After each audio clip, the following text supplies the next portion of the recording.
This is November 10th, 2023. We're at the National Cowboy and Western Heritage Museum in Oklahoma City. And I'm Gail Warner, I'm an interviewer, and I'm interviewing Jim Rodriguez, the director's choice to be inducted into the Hall of Fame this weekend. Welcome, Jim. Thank you very much. I'm glad to be here. Jim, we did an oral history some time back. I think it was 2007. And I don't want to repeat a lot of what was said. I want to talk about what we didn't talk about at that time. So just give me your beginnings. Where were you born and when? Your names of your parents and your family. Where were you in the family? I'm the oldest son. I was born in Watsonville, California in 1941. My mother's name was Lorraine. My father's name was Jim Sr. I have one brother, John Bill, and then I have three sisters, Margaret and Mary and Kim, and I'm the oldest one in the family. Okay, all right. And you lived in the country or in town or where? We live in the country in Riverdale, California. Okay, okay. Buckshot Sorrells and your dad both taught you to rope. When we talked before, I pulled that interview up and you mentioned that Buckshot and your dad both taught you to rope. Is that correct? That's correct. Okay. But were you real little, or how old were you? Well, I started heeling when I was 7 years old, but I didn't have any stirrups or nothing. I just used my knees to clinch so I didn't fall off. And I started heeling when I was 7, and I didn't start heading until I was 14. Okay. Oh my gosh. That's amazing. Gene Rambo asked your dad if you could rope with him. Exactly. Gene Rambo saw me at a junior rodeo in King City, California, and they had steer stomping and then cow milking, and he saw me roping, so he called my dad, and they met at my dad's house probably around a month later, and he asked my dad if my dad would let me start roping with him at the ropings and rodeos. Mm-hmm. How old were you then? 16. 16. Okay. And what did you do then? Did you go over to his place? Did he come to your place to rope? What did you do? I would go spend every summer down at his place, and we'd practice and rope all summer. And then he would always get me into hauling hay and helping him. Ulterior motive, huh? Right. Oh my goodness, yes. Okay. So you were, in your earlier interview, you told me that lots of people didn't like Rambo. He was a controversial person because he told it like he was. He was a director. I mean, he's been inducted here to the Hall, but he was the director of the PRCA. But he had a way about him that some people loved him and some didn't love him. But you got along with him? Or? I got along real good with him, but he taught me a lot. He brought me through the mental toughness of the rodeo game, and he was good to me. He ended up being my father-in-law for a while, but I mean, he was a little difficult to get along with sometimes, but he had good intentions, and he loved his grandchildren and everything else. As a youngster, when you were young and you discovered he had this way, and sometimes it was pretty blunt, how did you handle it? I kind of just let it go over my head and took it as a good experience, and I was learning something from a little bit from every day.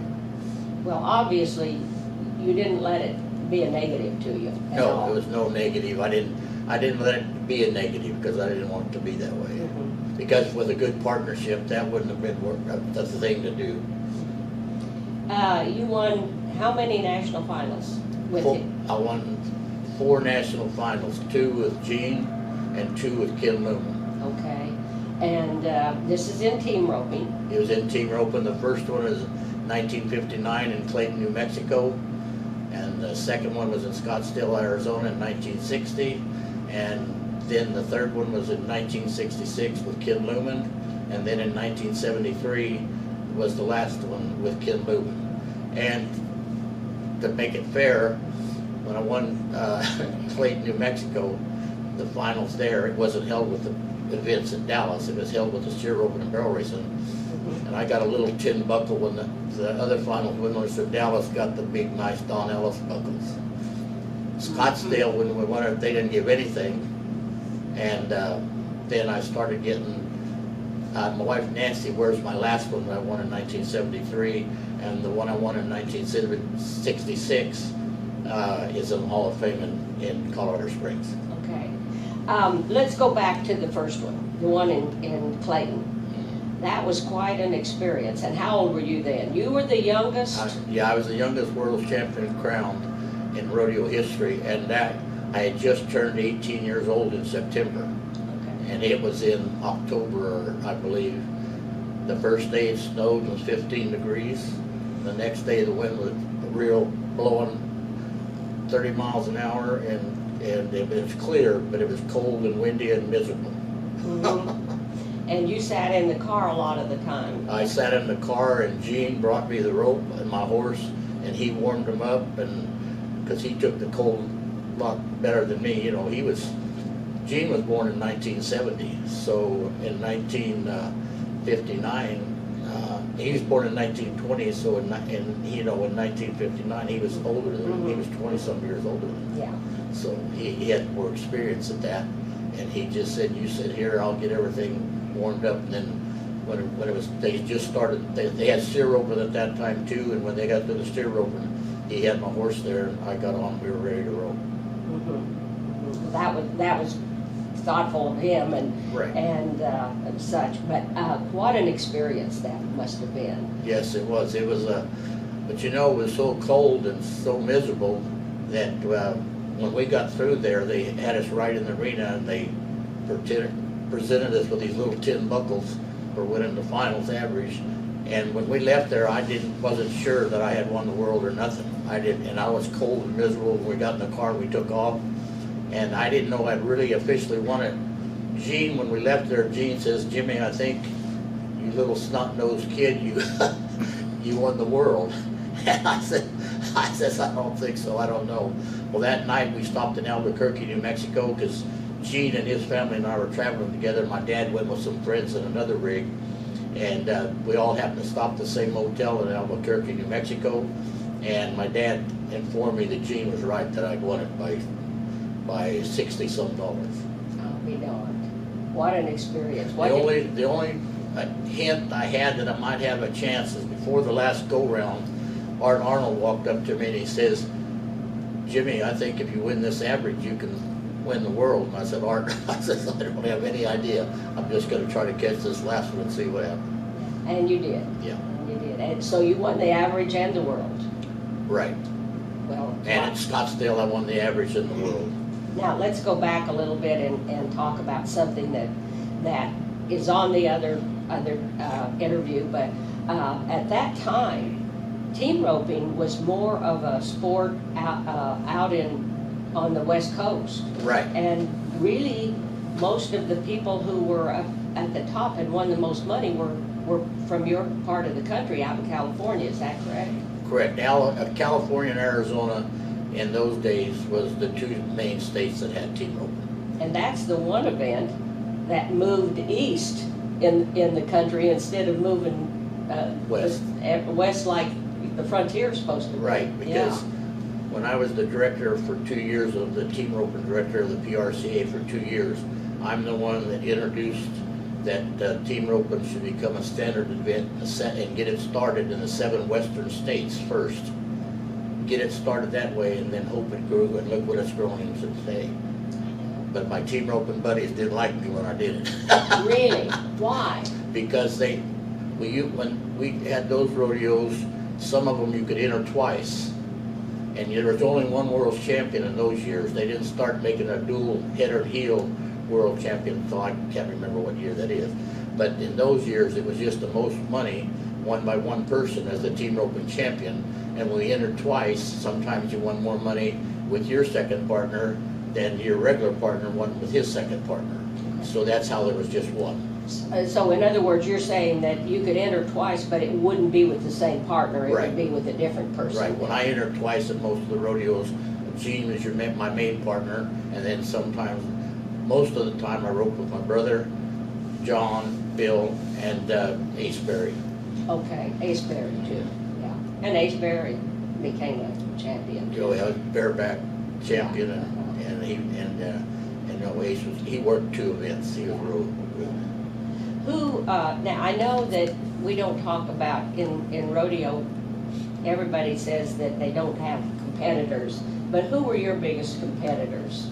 In those days, when I started with Gene, my biggest competitors were like Les Hurties and Al Hooper, and Harold Mattis, whoever he was roping with, and Sam Edmondson, Frank Ferrer Sr., and Frank Ferrer Jr.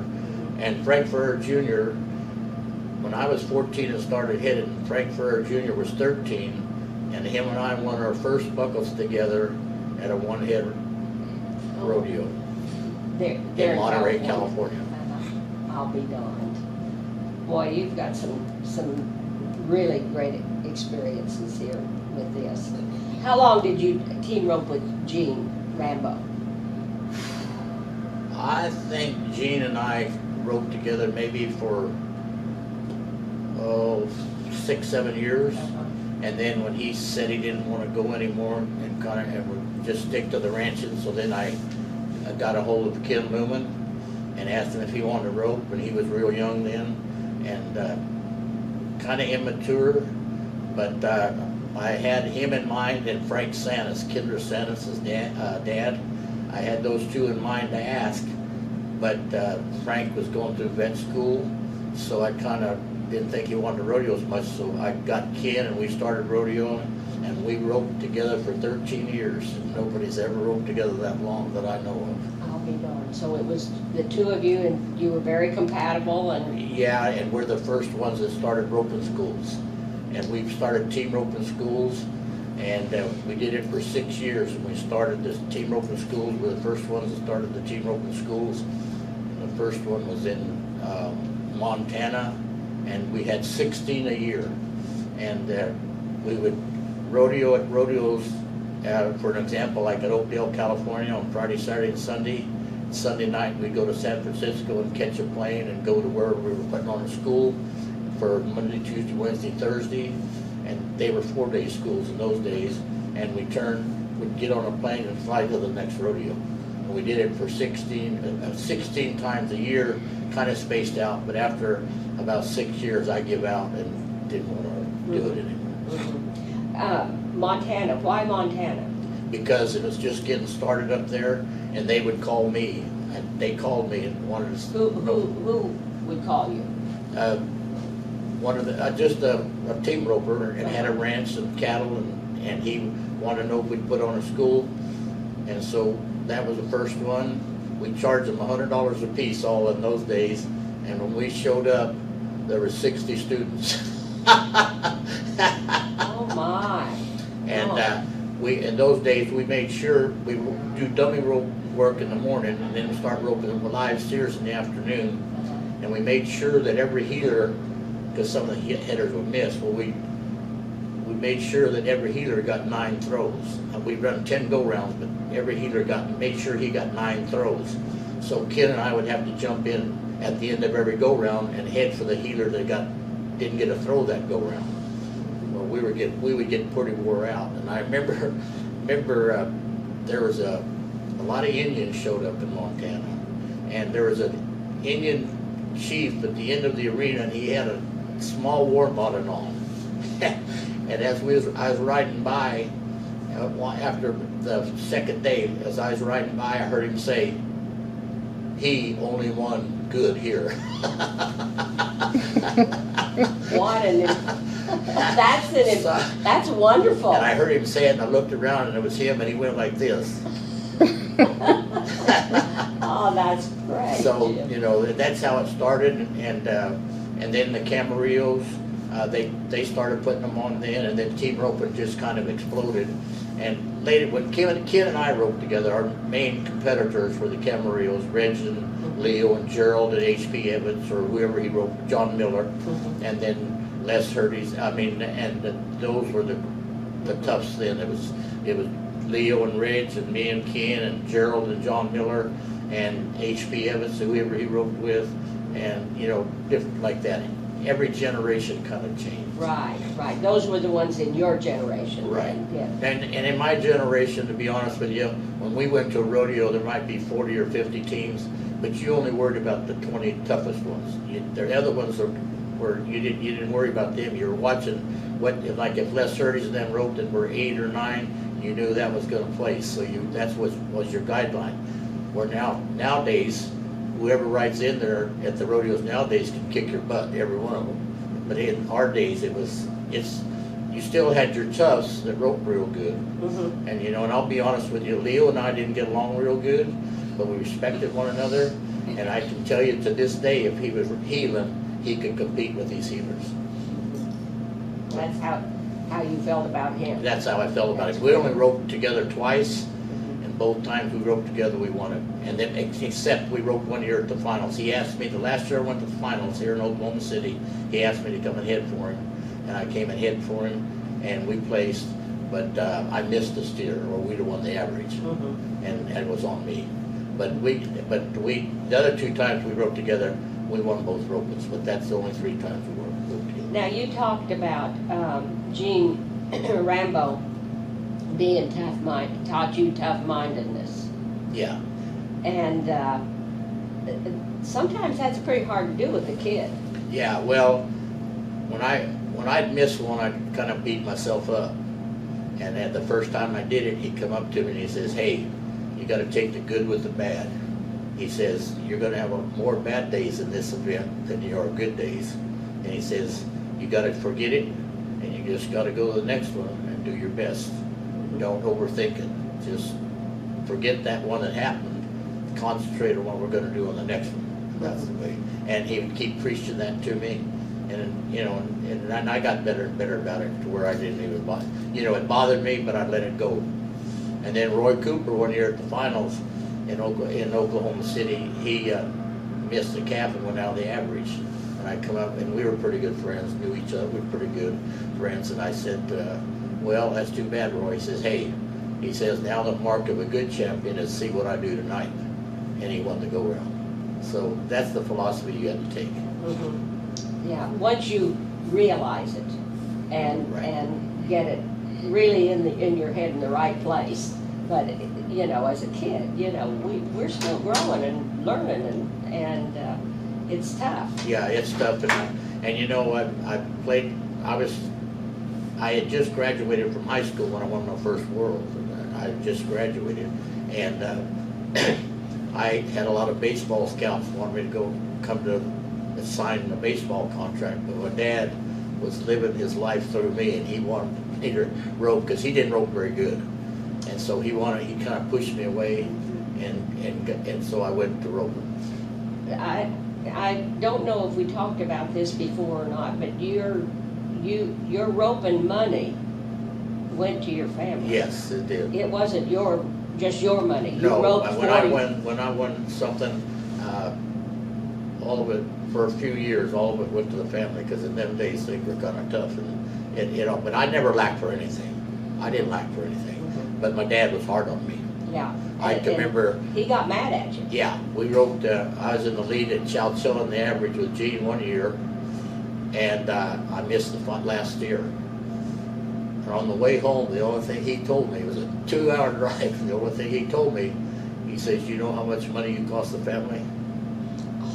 When I got home, I went straight to my bedroom. I didn't eat at the table for 3 days. My mother fed me food on the side. He was pretty upset. And that's the way it is. But he was proud of me when I won the world. He went down to the grocery store in Castroville, and when I went to Denver, got my championship saddle, he went down the grocery store in Castroville. It was run by some Chinese people, and he showed the Chinese people what I'd done and everything. He was real proud of me then, and but he was hard on me. But That's the way it is. Well, he's not the only father that, No, there are a lot of fathers that Yeah. are like that, but there are a lot that aren't. And sometimes you wonder if it's going to affect you in the good way, that you continue to, continue doing your best, Right. or if it destroys you. You never know. Yeah, and I kind of used that later on in life because my son Jason, who is the stunt coordinator of Yellowstone now, and he just is tomorrow night. He gets the Silver Spurs Award in Hollywood for being the best Western stunt actor of the year, and it's a prestigious honor. So he's getting his award tomorrow night, Friday night. That's tonight. He's getting it tonight, and then he's catching a plane tomorrow. Him and his wife and my two youngest grandsons, and gonna fly in here for the ceremony here. Oh, how exciting! And when he was roping, he would really beat himself up when I was helping him and everything. When I got a little hard on him, he got in the box, and then he went and he caught 4 or 5 in a row. And then I said, okay, now you've learned something, so let's just quit like this. And then later on that year, he had called me and he asked me if he could borrow my horse to rope with Frank Sanis's, Kendra Sanis's brother at the Cal Poly college rodeo. Mm-hmm. They were going to rope together, and he asked if he could borrow my head horse, and I said, you're right. Yes, you can. So I sent my good horse with him, and I used somebody else's horse at a rodeo, and him and Kendra Sanis's brother won the team roping at the college rodeo. Oh, great! So it turned out pretty good. So you're good friends with Kendra and her family. Well, I was real good friends with her dad, and they were little Kendra and her brothers. Yeah, but I was good friend. I knew them well and everything because we were in the Rambo was in the same area as them. And when I went down there summers, we was all around. And then when we were at rodeo, they were always around. What were some of your favorite rodeos? Favorite rodeo is the Salinas, California Rodeo, and the Clovis, California Rodeo. And why were they your favorites? Well, Salinas was kind of special because when I was, the first year Gene and I went there, when I was 15, him and I won it. And when we won the team roping, and I won the all-around that year because I placed in the calf roping. Well, for the all-around at the Salinas, California Rodeo, they gave me two big bottles of whiskey and a holder. And I was 15 years old. And those 2 bottles, I kept them till Nancy and I were married, and we broke them out at our reception. Oh, how neat! Yeah, and we didn't drink both bottles. And we had a lot of people there. We didn't drink both. You bottles. had help. We had help. Okay. You won the all-round 5 times? At Salinas? No. No. You won the all-round 5 times in PRCA, right? No, not the all-around. The team roping, I won it 4 times. Team roping. Team roping, I won 4 world titles. Oh, this must be at Salinas. Okay, I've got, So Salinas. at Salinas, we won it. I've won it 5. Won the all-around there 5 times. 5 times. That's what I've got here. Yeah. Right. 58, 60, 62, 68, and 71. Right. Okay. Let's talk about your horses. How many perfect horses have you had? Perfect roping horses. I had a horse called Milt. He was a bay horse. And then I had a horse called Gil. Came from the Gil Cattle Company, and he was a half outlaw, but Gene broke him, and we broke calves and team roped on him. Then I had a horse called Jasper. Came off the racetrack. Then I had a horse called Pokey. Big sorrel horse, and that was my last horse. I had some other horses in between, but those were the main ones. Mm-hmm. Mm-hmm. Now, did you do the training of any of them, or? About all of them. My dad bought the first one, and I just started roping on him. Then the Gil horse, you had to kind of watch him. For an example, before Salinas, the day before Salinas, he'd get little welts on his hide, and you had to give him a shot. Well, the day before Salinas started, I went down to my dad's arena. I was going to practice a little bit, and opened the gate, and I went through the gate, and I happened to hit him with my hand on the chest, and he reared straight up and pawed me in the chest. because he thought I was giving him a shot. Oh. And he knocked me to the ground, and I got up. Then I went down and practiced. But he was a. Not many guys could ride him. Ron Goodrich one time got through here at Phoenix, and we were going to El Centro to a rodeo, and Ron Goodrich said, "Can I ride your horse at El Centro? Ride Gil at El Centro?" And Ken Luman was standing there and said, "You can't ride him, Ronnie." He said, "You cannot ride that horse." And Goodrich says, "I can ride anything." I said, "Okay, you're welcome to." I said, "Let's talk to Art Arnold, and we'll stop at Buckeye on the way tomorrow, and you can run a 2 or 3 on him, I'm sure." So I talked to Art. He says, "Yeah." So when Goodrich was warming him up around the arena, Art Arnold will come up to me, because Art and I were good friends, and I rode his horse sometimes in Arizona when they team tied. And he said, "This is going to be good watching." And Luman just shook his head and said, "Goodrich, this is going to be a wreck." And so they let the first year out. Here come Goodrich. He used to like to really pound a horse, and when he pounded Gil, he went right by the first year. And Art Arnold was laughing, Luman was laughing, and Goodrich come back, and he says, "What am I doing wrong?" I said, "Ronnie, don't pound him. Don't pound him. Just kick him a little bit. Let him do it on his own."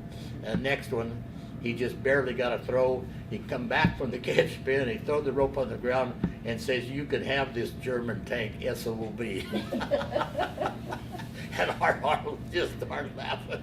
And all the way, then Ken and I and Ronnie got in the rig and we headed for El Centro, and all the way, all Goodrich could say, "How can you ride that horse? How can you possibly ride that horse?" Couldn't figure it out. No. Yeah, in that. Well, that can happen. Yeah, right. A lot of times. There's just different horses for Yeah. different folks sometimes. Yeah. Well, you've named your horses. What's the difference in a heading horse and a heeling horse?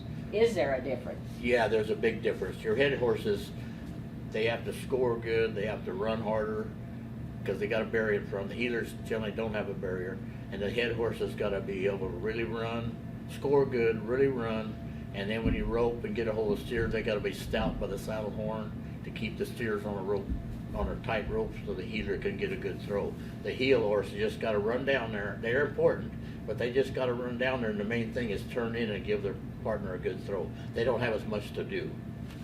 They don't have to score as good. They don't have to run as fast, because there's no barrier in front of them. And then they're just got to come in there and let them get a throw and get to the horn and dally. But they got to be, they got to have their butt under them and take the jerk good when they head or faces. But they don't have as much to do. They don't have to be as strong. That's all in my opinion. Okay, is there ever a horse that can do both? Oh yeah, there's been a lot of horses do both. Like I had one horse at one time,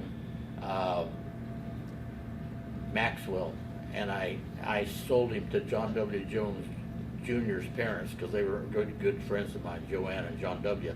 And we headed on him, we heeled on him, we bulldogged on him, we hazed on him, and rode calves on him. We did everything. And in those days, I called up Joanne, little Johnny's mother, and I said, "I've got a horse here that would really fit a college kid," and I rode him at Salinas and everywhere, and I says, "I'll sell him for $5,000. And she says, "Well, we have some friends down here that got a kid that needs something like that." And I told her, I said, "Joanne, I told her everything you could do on him." So I just sent him down there. They came and got him, and I just sent him down there. And I said, "Try him for a week, do whatever you want to do." After the second day, Joanne called me up. She says, "I'm going to tell you something. If those people don't buy him, I'll write you a check right now." And she says, "In fact, I'm going to write you a check and mail it to you right now. You cash it, because if they don't buy him, I'm buying him." And everything. She said, we've never had a horse on this ranch like that. They ended up burying that. The kid's family bought him, but Joanne and little Johnny, they buried him on their ranch. Is that right? Yeah. I'll be darned.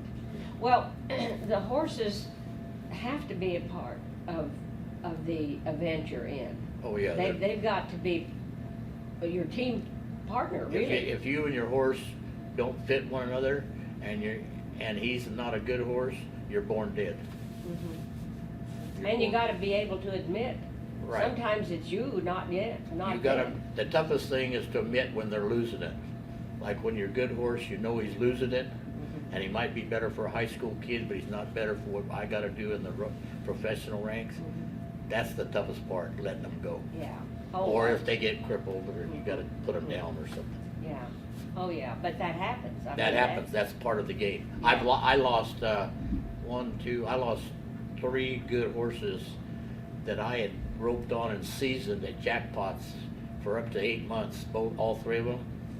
And just the time I was getting ready to take them to a rodeo, one of them broke a foot, the other one got bloodworms, and I forget what, the other one broke a hind leg. Mm. And it was just accidents, but I lost it. They were gone, and then I had to start with something else. You were on the board back a long time ago and made quite a difference in the team roping event. You're really who got it going. Yeah, I started that. The first, Gene Rambo was the director, then Billy Hamilton was the director, and then I was voted in to take over. And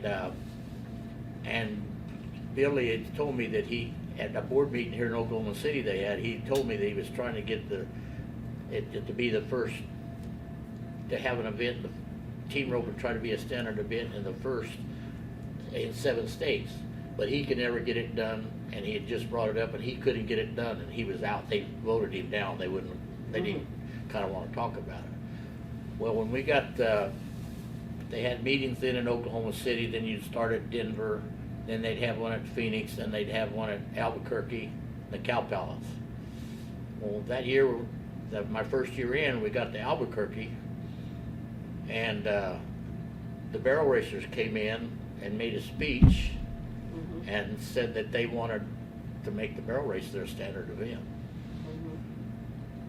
And the board members were all looking at themselves, and I knew they weren't going to do it. So I think it was Jimmy Monroe. She was very polite, did a very good job. But when she walked out the door, I said, "This is a bunch of BS." I said, "The team ropers are the biggest membership in the PRCA. There's more members of team ropers than any event. They pay the most dues. They never have any insurance claims. And you guys," and they come in, and not because they were women, but I said that another event comes in and wants to be a major event, and you don't even think about us being a standard event. I said, "This is BS." I said, "Right now I want to make a motion to make the team roping a standard event in the 7 western states." And that kind of set them back a little bit, but Dale Smith was president, and I won by 1 vote when they voted for it.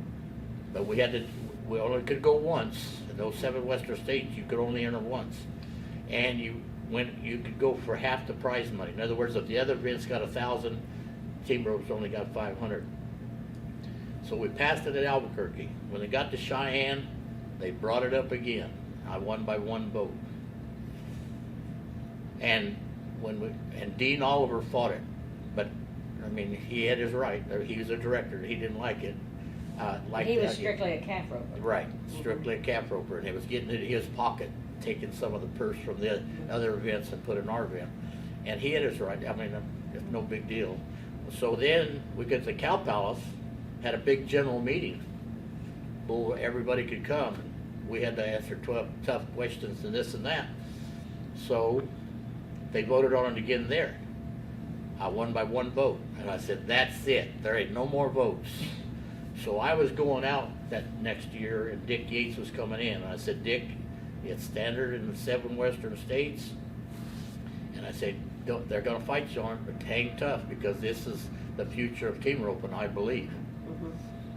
Well, when I first introduced it at Albuquerque, well, they had a big 10-steer average, and Oakdale, California was the biggest roping in California, jackpot roping, 10-steer average.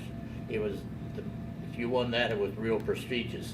So when I got off the plane and went to the first day of that roping, I had some mad team ropers. Let me tell you, I thought they was going to hang me. My brother was right at the front of them, and they argued with me. And I said, "Listen, you guys, I know you don't like it now, but I said this is going to be the future of team roping. It's going to be, I think this is the only chance it's got to get big. I said we're going to eat it for a few years, but the next generation or even some of you guys are going to benefit from this. And I got Leo convinced. So it was a little tough there the first day, but they all kind of talked about it and they kind of softened up. It was a 4-day roping. They kind of softened up on the Sunday, and that's how it evolved, and that's how we went. But the other rodeos in the other states like Montana and Colorado and everything, they could still enter twice. But I mean, they didn't have. They could enter twice, but they didn't have to put up as near as half the purse money or anything like that. But eventually it got to where almost now it's equal money everywhere on both sides, Hidden and Heelan, than the other events. But there's still some rodeos that aren't. But there's still some that aren't? Yeah, there's some that don't add equal money, a few of them. You know, I put on roping schools in Canada too. So in the early days. But that's how it got evolved, it got started, and look what it is today. Luman and I, for example, one year at the finals, we placed in 8 go-rounds out of the 10. We won the average, won $2,400. Paid our own room rent and paid entry fees of $100. So there you go. So there goes your winnings. Yeah, exactly. Yeah, Well, of course, you know, things were cheaper in those days, but if you went and did the math, you probably went over 200,000 if it had been today that somebody does that. What year was that you? Oh man, I can't remember. When it became one of the standard events. Oh, you know what? When I got it, you have to go to the record books because it was in the 7 western states, or maybe till Mike Beers come in to be the director, and him and Matt Tyler.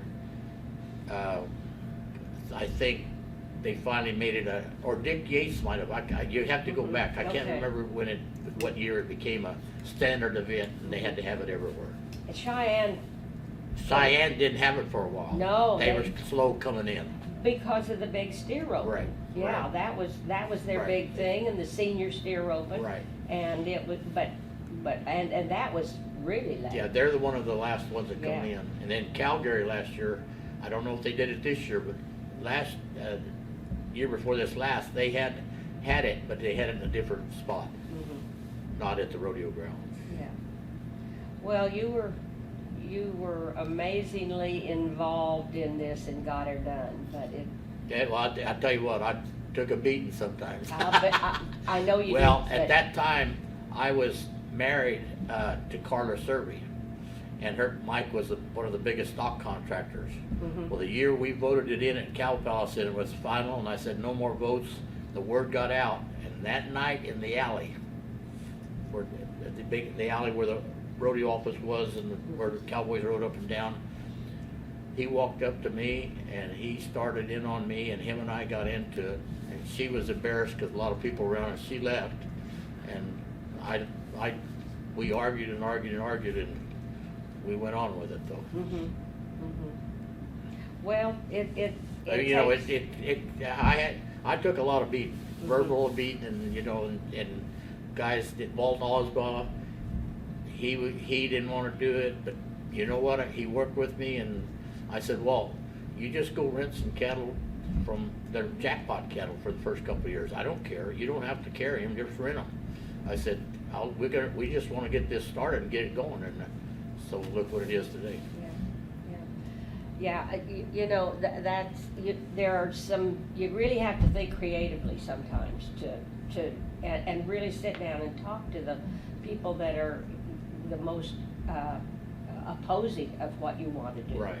And if you show them a way that they haven't thought of yet, sometimes it was a new deal to them because they didn't like not going twice, and they knew even when you went twice at some of the rodeos, they didn't put up as much money as the other events, but it helped them because they had more ropers, more teams. Yes. This way was going to cut the teams down and everything. So, I mean, Look what's I'm happened now. just with glad it. it's worked out, and I don't envy the guys now winning all the money they do. I'm just glad that I was able to get it started. Well, and look at USTRC, all Right. of this Right. that has happened in team roping now. Yeah. I mean, It's that- evolved like you can't believe. It is, Yeah. and it's all over the country. Right. Every area. Do you think in today's rodeo, the money's there, you know, everything seems to be going good, but do you see any changes that ought to be made? Okay. I watched the Cowboy Channel religiously. My grandson Gabe and Nancy watches it. Nancy's got a daughter Amber who loves barrel racing. She used to barrel race, and she loves to watch the barrel racing. So we watch the Cowboy Channel religiously. Mm-hmm. Now I've seen about 3 things in the last year that I wish some of the contestants would respect the sport, because it seems to me like I'm not naming any names, but a deal happened at the finals, it happened at Reno, and it happened another place, and I've seen that not only those instances, a couple others, where 99% of the Cowboys respect the business, because you got the fans, you got the rodeo committees, you got the rodeo contractors, you got the clown acts, you got the commentators, you got the people that feed the cattle after the slack, get up early in the morning and feed them again, get him ready for slack, load the chutes, flank men, pickup men. There's about 1% of the Cowboys kind of think that they're bigger than the sport, and I don't like it. Mm-hmm. I mean, they should show a little more respect and think about something. I know some of them are young and hot-headed, but they got to learn Yeah. that the sport makes them. They don't make the sport. If it wasn't for the sport, they might be digging ditches. Mm-hmm. I'm just being honest. That's Yeah, my opinion, yeah. only my opinion. Mm-hmm. Oh, I think you're always going to find that, though, don't you? There's always Yes, going to be there's always going to somebody. be, there's always going to be somebody, and you wish it wouldn't be that way, but there's always going to be a few. Mm-hmm. But that's the only thing. I think rodeo's going now and it's just going to get better. But it's evolved so much, and the Cowboy Channel's helped it. Believe me, they've helped it. Oh, yes. It's been Yeah. the greatest thing that's happened to them. And but it's just your greatest ambassadors right now are Stetson Wright. He's a great ambassador. He handles everything, and most of the Cowboys in interviews, 100% of the Cowboys when they get interviewed after the event, they all respect everything. Will Loomis, Wagons Back, Cody Snow, Caleb Driggers, they're all great. It's just once in a while there's somebody in there that, and I know you know who they are, but I'm not naming any names. Of course not. No, you don't have to.